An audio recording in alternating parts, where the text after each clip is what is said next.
In school, we have a rule that we will not give Tylenol, the medicine, to a student the first hour of the day and the last hour of the day. And the reason is because we don't know if you took medicine before you came to school, and we don't know if you're going to take medicine right when you get home. And there is such a thing as called a half-life of medicine. It's called a half-life. In other words, you take a Tylenol pill, all right, and after a certain amount of time, it starts to leave your body. And this is just a little bit at a time. But after a certain amount of hours, there's no more Tylenol in your. I think it's like 4 hours. I'm not real sure, guys. But after a certain number of hours, you have no more medicine in your body, and then you can take it again. But it's called a half-life. So you're going to hear in mathematics, they're going to talk about half-lives.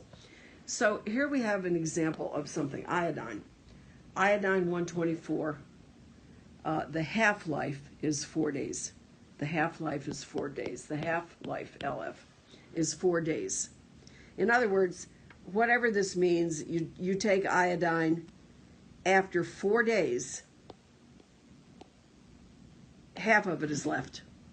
So instead of the whole thing, now you have just half of it left.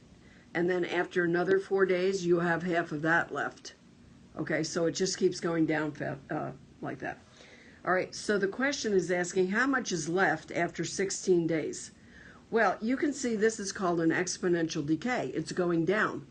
It's going down. So the first thing that I want you to do is look at the half-life. So you have 4 days. Well, they're saying 16 days. You've got 16 days. So how many half-lives will you have? Well, 4 into 16 goes 4 times. So you have 4 periods, shall we say. You see what I'm saying? 4 periods of time. All right, so this is how we do this problem. All right, we're starting off with 40 units. I'm not sure what that is. 40 centimeters, 40 gallons. It doesn't really matter. But we're starting off with 40 units of iodine 124. Iodine 124 is just the name.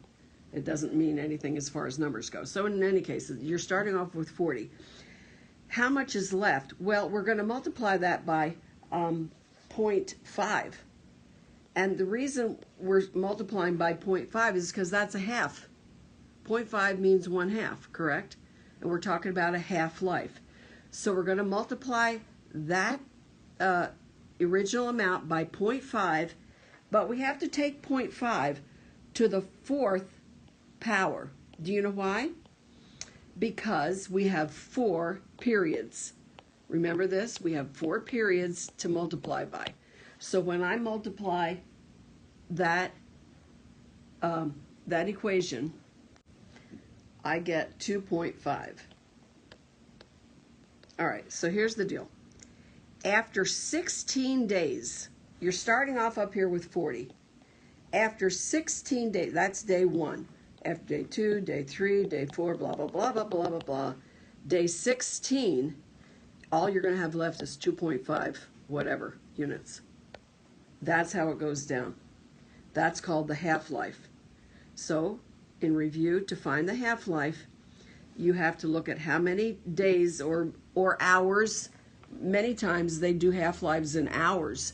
But in any case, let's say you look at the number of days for the half-life, divide it into the total, and then multiply that by the number of periods that you came up with times the original amount, and you'll have your answer.